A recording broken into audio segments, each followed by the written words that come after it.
Good day, YouTubians. Purple Mentat here, bringing you some Don't Starve Reign of Giants. This is a fantastic little, well, not little anymore, used to be a lot smaller, sandbox survival game from Clay Entertainment, and it's, well, it has its own very unique aesthetic, as you can tell from the music and from the artwork here. Let's get right into it. We're going to be skipping over the saves that I already have, and starting fresh with the gentleman scientist Wilson in a brand new world. This is the default character, everyone starts with him. You unlock more characters with other special abilities as you play and gain experience, or sometimes as you find special events. We're going to be playing with the default world, which will start us in either autumn or spring, and I'm going to be doing this as kind of a tutorial style playthrough. This is going to be a how you can not starve your first year or so in-game, assuming I manage to actually make it that long. I'm not particularly skilled at this game, but I think I've got a pretty good handle on things. It's going to spend some time generating the world, and as you can see, some of the creatures and terrain that are going to be created for you. Now, this is kind of a nightmare landscape that you're waking up in. This here is Maxwell. He's kind of in charge, or at least so it seems. And as he tells you, you really need to find some food before nightfall. And not just food, but something to survive with. So our very first goal during day one is to get the basics that we're going to need to survive. Now, this rabbit hole is open. This gives me a very important bit of information. It is currently autumn. This means that I need to be preparing for winter. There are two fairly safe seasons, spring and autumn, and two very dangerous seasons in winter and summer. Having a large collection of rabbit holes right near where I start out is going to be very useful for the winter, but unfortunately it's not very useful for dealing with spring and summer. The major danger in winter is freezing and lack of food. So I'm going to be collecting a bunch of materials to help me get ready to deal with that. I also know that I have 20 days between now and winter. If I had started in spring, I would have 20 days until summer. The way that that buddy hole tells me exactly what season it's in, rabbit holes are closed during the spring.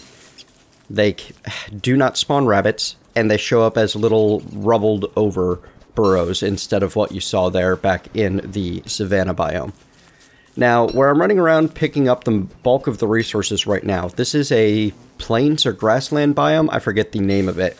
It's basically the newbie meadow, as I like to think of it. It's a fairly safe place. There aren't a lot of hazards. I don't think you ever get monsters spawning in here. Food and other materials are abundant. There we go. Now that I have some twigs and a piece of flint, I can craft my first tool, which is an axe. This is very important early on, because you need to start chopping down trees to start getting logs and such.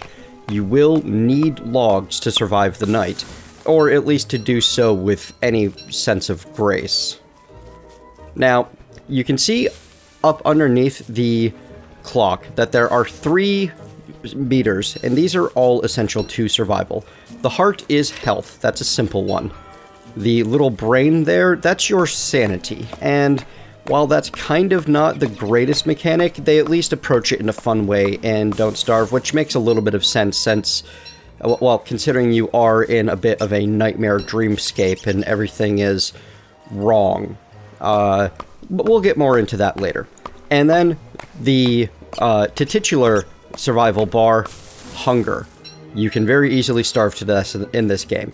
It's not quite agrarian skies in nature in that you won't die instantly if you run out of hunger, but you will begin taking very rapid damage.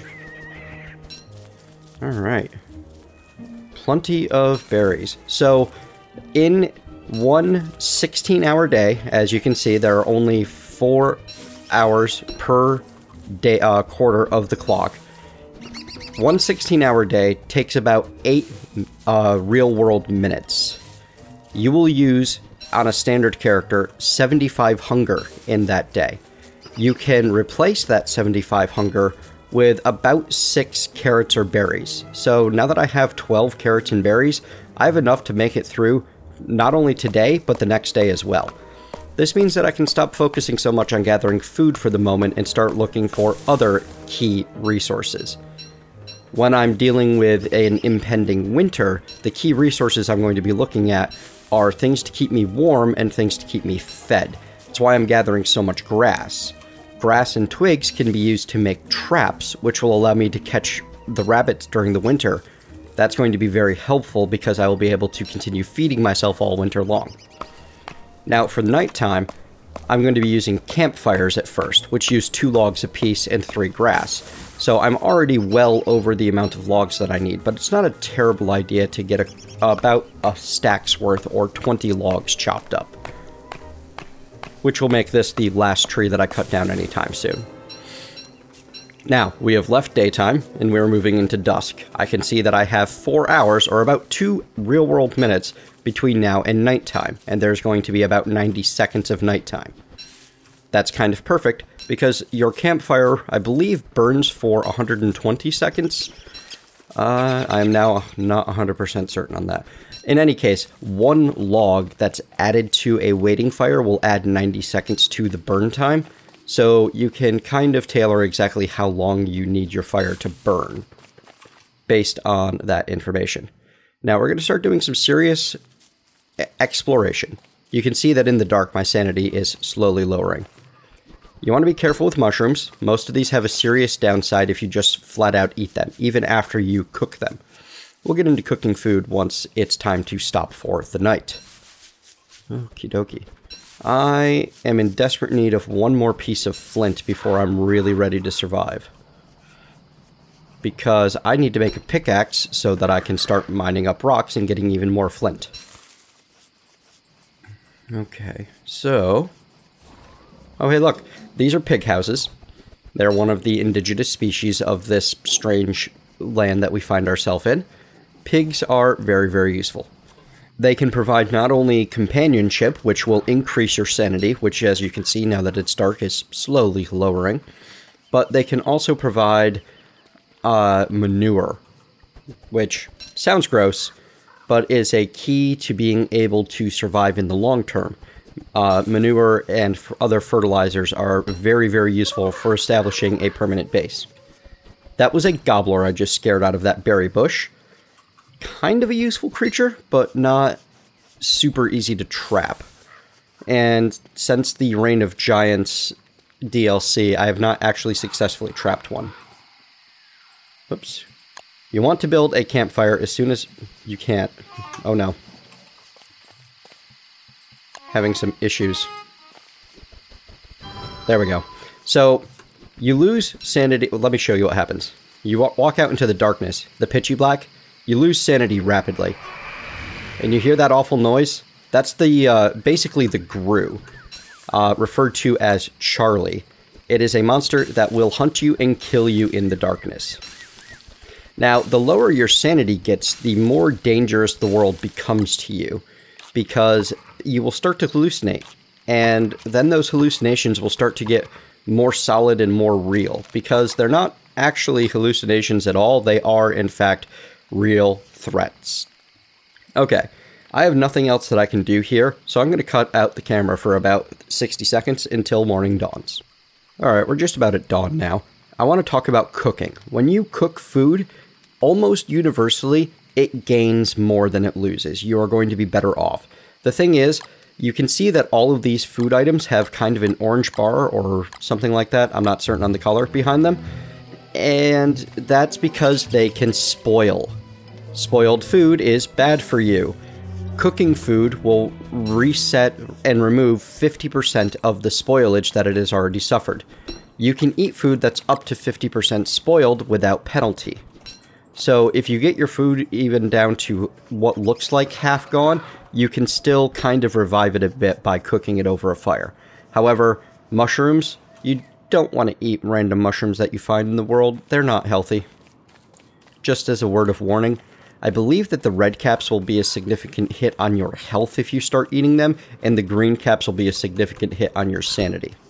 Now, once that campfire burns out, it will turn into a moderately useful resource called ash. Ash blows away in 20 seconds if you leave it out in the world. So I'm not going to be collecting this bit of ash, but just to know for the future. See? I also don't have the inventory space to be carrying that around right now. You can see a mini glacier over here. Those are important for collecting ice, but that's much more important for living through summer than it is living through winter. There we go. I was hoping that this rocky biome would have another bit of flint, because now I can create myself a pickaxe. And I can use that pickaxe. You can swap to, I think, at least the first 10 inventory spaces by pressing that particular number. Whoops. This is the console. When you open the console, it pauses the game. And close it again by Control L. The console is opened with the tilde button. The one in the upper left, right underneath the escape key. As you can see, from these particular kinds of boulders, I'm getting rocks, I'm getting more flint, and most importantly, I'm getting gold nuggets. Gold nuggets are a key early resource because they open up technology progression and other new useful recipes and such that you can learn. That wormhole there will teleport me somewhere to another wormhole that it's connected to, at the cost of 50 or 75 sanity. It's not really worth it. Alright. Munch. Let's see if we can find some beefalo or a nice large pig village. Following paths is a good way to get some initial exploring done, because you move significantly faster on the path than you do off the path. Unfortunately, it does not exactly give you the outlines of all of the area you're covering. And, oh, hey look, here's some of those dangers that I can show to you. These are spider nests. They are not good for you, because when you get close, you trigger the spiders to attack when you walk on the nest, webbing itself. So you want to kind of dodge around the webbing. This is a dangerous sort of area in general because of rocky biomes. You tend to be just more hazardous. You can't grow food in them. You will never find food lying around in them. But it's also your primary early source of gold if you have a pickaxe. So it's a bit of a toss-up. Do you risk dealing with the more dangerous monsters and such? Or do you hide from them and try to find your gold elsewhere? Oh boy. During the daytime, spiders do not travel far and will quickly return to their nest if triggered. However, as soon as dusk hits, they will leave their nest and become very active. So I do not want to be right here once that time comes along. It's actually a fairly dangerous location to be, and I've run out of road. So I'm going to harvest these 2 gold boulders, and then I'm going to head back towards a safer area. I'm up over 10 gold at this point, so I'm in pretty good shape on the gold nuggets for quite a while. Gold nuggets are used to not only tech, like I said, but better tools. I guess you can make a better tool out of a gold nugget than you can out of flint. At least in this universe, which is a strange universe, to be sure. Alright. It's really time for me to start finding a good, proper settlement. And the best way to do that is really going to be finding that road again and following it, because it will travel all the way back into territory I have not explored yet. So I'm going to head southeast across more open territory. You can open the map with the tab key. Dusk. Now you'll be able to see all of the spiders start coming out of their nests. They do not become instantly aggressive just on the same screen as the character, but if they are near the character, they will notice and then become aggressive and start hunting me. Uh-oh. We're just gonna... Oh. Hey, buddy. Yep, see, he is now following me. They will not follow forever, though. They do eventually get bored and go home. See? There we go. Safety is achieved. Well, safety-ish. Okay. Plenty of resources for a fire for the night. Plenty of food for a couple of days. Not in terrible shape here. So it's not a bad idea to gather more stone and gold nuggets. There we are. One more gold boulder is all that is worth mining at this point in time. I'm also just about at capacity on flint. In fact, this boulder will put me at capacity on flint and on gold. Not a bad place to be. I am not unhappy with this. Hello. So these are marble statues. Good. This all showed up on the map as a point of interest.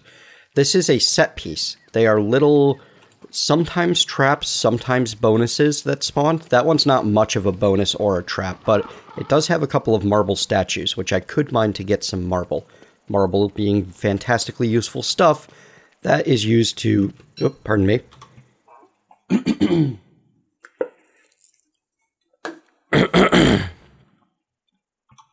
Sorry about that. Marble being fantastically useful stuff that is used to create some higher level armor than you can get initially. This here is a desert biome. You can even see the buzzards circling. It's not super unsafe, actually. That you would expect it to be a lot less safe than like the other places, but it's really not that bad. Uh-oh. There we go. I can hear a nasty monster nearby. A clockwork something or another. But that'll be a problem for the morning, as it is now nighttime. Time to cook up some food and have a munch. You can see that each one of these roasted berries is restoring 12, from 95 to 108. 12 and a half-ish, 12 to 13. 107 to 120. Maybe more like 13. So, when your max is 150, and each one restores 13, you know that you can, exactly how many you need to cook.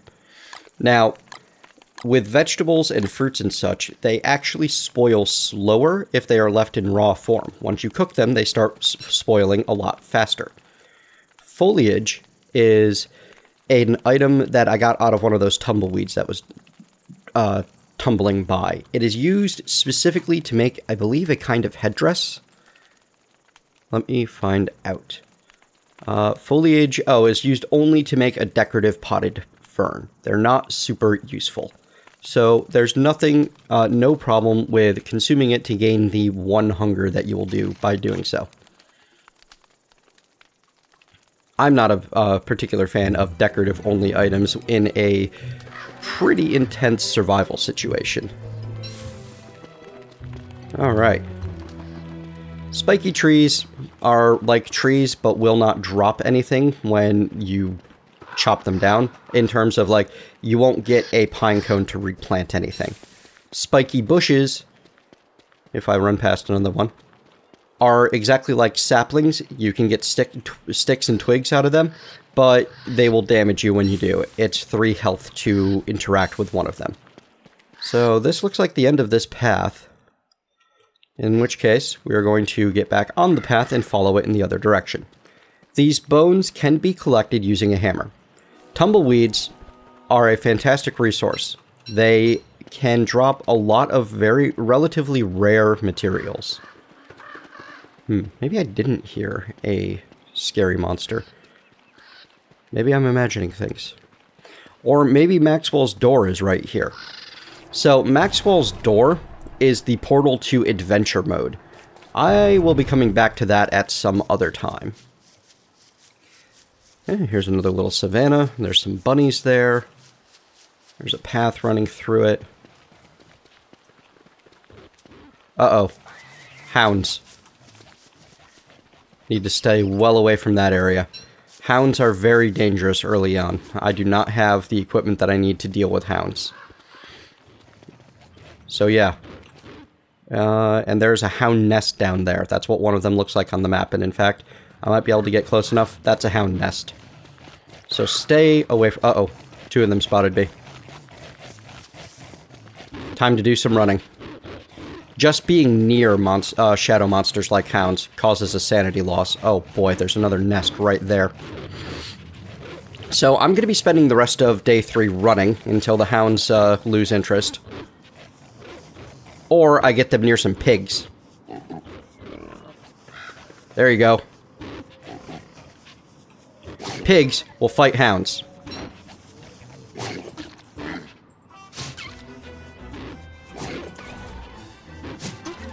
Ha ha ha! I win. Alright. Pig, have the monster meat. Aw. I guess monster meat does not cause pigs to poop. That's okay. I know what will. Will petals? Actually, I want to save my petals. So, this pig is now befriended because I fed him meat. He will follow me around, and as you can see, when he's close, I'm gaining a little bit of sanity. Butterflies spawn from flowers, randomly. They can be caught to plant more flowers. Alright, can you eat yet? Yes, you can. Good. Yes, that's kind of gross. However, it's also kind of necessary. We're actually going to leave the rocks right over here so that I can gather my poo. Green caps and other mushrooms are a great option for gathering manure out of pigs. Actually, there's a nice little pig village here. It's not a super big one, but that's actually kind of okay. So we're just going to drop those there. Because pigs, when they find food on the ground, will happily eat the food. Maybe not pigs that are following me, though. Hang on just a moment. Hey, piggy, look, food. Eat food. Good piggy. Provide manure. It is now raining. That is unfortunate. I'm going to want to do something to protect myself from the rain. If you get too wet, not only do you start losing sanity because, you know, it's gross, but you will also start to freeze slowly. To protect yourself from the rain early on, your only option is petals. And you need a few of them. You know, this deciduous forest biome is not a terrible place to set up an initial encampment, especially with the... Oh, hey! That is goop. I don't know why there's goop here, but there is. Oh, you know why? Because that cat is killing the local butterflies. Alright. Pick some more flowers. Butterfly wings are very useful early on as a curative item primarily. So I'm going to hang on to those for when I have some damage that I need cured. I need one more flower, and then I can build something to protect myself a little bit more from the weather. Oh, but before I go any further, I can actually make a straw hat out of 12 grass, and this will provide some decent protection from the weather as well. Alright, now I can make a survival item with my 6 petals, the pretty parasol. And this will help protect me from the rain. As you can see, I now have a much more protected sound to the world. Instead of the rain falling all around me, it's pitter-pattering off of my pretty parasol. And now the rain stopped. That's okay. I will dry out once I get a fire going, and I'm going to hang on to the parasol because, like flowers, these will slowly over time wither and rot. Now, the main utility of having the pigs around is getting lots of manure. However, there's better options for that in the long run. But it might not be terrible to set up right near those, because with a pond, a cat, and a handful of pigs, it's a fairly secure starting area. I think I can find better. There should be a beefalo herd somewhere in this world. All I need to do is find it. And finding it would be extremely useful because that'll provide me not with just manure, but also with animal pelts. Specifically beefalo fur, which I can use to make winter clothing. And I have another 17 days. I'm pretty good on food at the moment. I mean, I've at least got today covered. Finding mostly mushrooms out here in the deciduous forest, but that's alright. Do more exploring. Campfire, go. Piggy, come here. It is now dark, but the pig is not staying near the fire. Oh well. Your loss, piggy. Alright, get these carrots cooked up.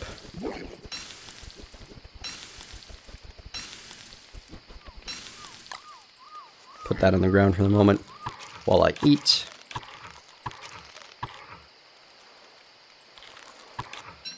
Perfect. Okay, didn't I have an axe? I do have an axe. I'm gonna need to make a new axe midway through chopping this guy. You can tell if a deciduous tree is fully grown, at least easiest for me, by seeing that it has 2 branches, while the younger trees only have the 1. Now, these birch trees, well, deciduous trees, they drop regular logs despite having a different bark color. They also drop birch nuts. Birch nuts are a... They are a way to plant more of these trees, but they also rot slowly. Or you can use them as food on top of all of that. Fully grown deciduous trees in the autumn will provide you with 2 birch nuts. Other times, or less grown, will only provide the 1. There we go.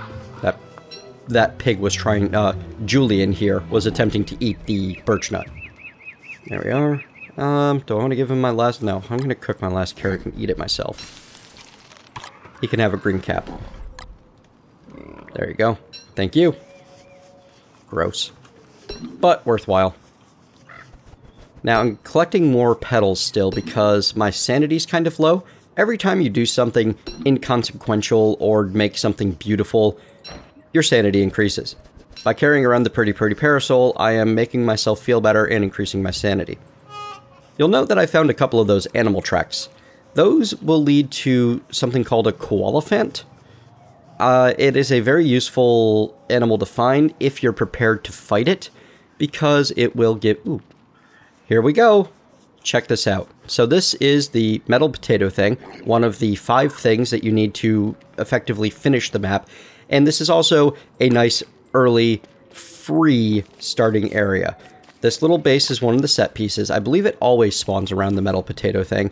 And it has grass, saplings, and 3 basic farms all set up for me. This is a fantastic place for me to make my initial home. That pig house is a little bit too close, but I can, in fact, relocate him slightly a little later on. That down. He'll eat that slowly and generate more poop for me. Alright, so this is where I'm going to set up. And I think that I'm going to build my fire pit right over here. We'll wait for nighttime for that, though. What I'm really going to do right now, I'm actually kind of happy I found this spot, make a science machine. And that can go over here. And this, it allows me to prototype new devices. One of the most important ones that I want early on is the backpack, giving me 8 more inventory spaces, but it also occupies my chest slot, and I cannot put it into any other inventory. If I want to set it down, it just falls onto the floor.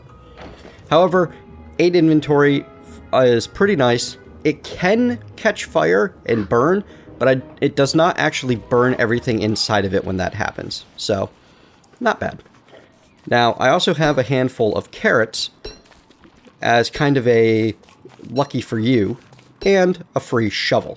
I'm also going to need to teach myself how to make a shovel. So, let's start prototyping. Now, straight off from the science machine, I want to make an alchemy engine. And I have all of the materials to do so, I just need to refine them. To make the cut stone and the boards, I need to go to the refine tab. And I needed 4 boards, I believe. Oh, I have almost everything I need. I need to chop down another couple of trees. But none of these are quite full grown. Here, you are. You get more wood out of chopping down a full grown tree than a partially grown tree, because I will get 3 logs out of this instead of 2. Also, once you have a shovel, you can use it to dig up the stump for 1 more log. There we go. So now I can make that 4th board that I need. I'm going to make myself 4 of the cut stone, which take 3 rocks each.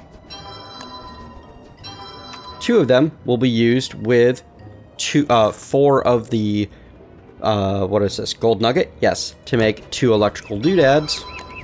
which will then allow me to create the alchemy engine, and that's going to live directly next to the science machine. Because this will allow me to create the icebox. Or no, actually, I still need gears for the icebox. I haven't gone hunting for those yet. It's on the list.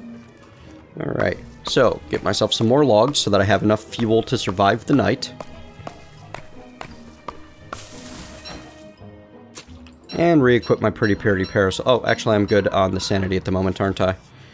So I want to get a pine tree farm going. These deciduous trees, they're more dangerous than the pine trees, which might sound odd, but, well, you'll see what I mean later on. Once I'm a little bit further into the game and more of the dangers of the world become more prevalent. Now, with my shovel, I can also rehome saplings. And if I wanted to, the grass tufts that are giving me my cut grass. The problem with doing it with the grass is then you need to fertilize the grass every time.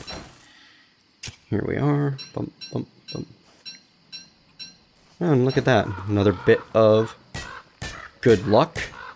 It's actually a lot of good luck. This is a really solid starting area. I should very easily be able to survive the winter, unless I do something foolish between now and then. There's going to be a lot of cutting trees in my future, though. Which, I mean, honestly, that's okay. Alright, so that axe is almost dead. Instead of making another flint axe, it's time to go learn how to make something better. If I go over to the alchemy engine, specifically, I can learn how to create a luxury axe from 4 twigs and 2 gold. This will last significantly longer than your standard axe. Awesome. Now, these mushrooms I'm gathering for a good reason, but I need to get a little bit further in and have access to some meat to be able to show you what that reason is. For the time being, just trust me that they are worth having. Actually, I might be able to show you very soon. And it is just about nighttime. So, I'm going to build myself a fire pit right here. Now, the reason the fire pit is better is because you can just add more fuel. When it burns out, the fire pit will stay there. Come up here where these saplings are, plant them. Whoops. And now that is a nice, solid, stable area. Alright, I'm going to cook up my food for the evening. I've got the science engine and the science machine and the alchemy engine right on the edge of the campfire light, which is just about perfect because it means I can wander over here, still be in the area where I have the little down arrow instead of the bigger one, and do science while I have a fire burning. As long as the fire is a bit low or bigger. I can always add a log to it to get that up to nice and comfy. It can go 1 higher than this. If it's not in a fire pit when it's 1 higher than this, it will cause fire to spread to nearby items, which could get a little hairy. Alright, I'm in pretty good shape. And we're nearing the dawn of day 5, which means this is going to be the end of this episode. Join me next time as I get a more stable food supply set up and continue on for the next, 3 or 4 days worth of Don't Starve. Thank you very much for joining me. See you next time.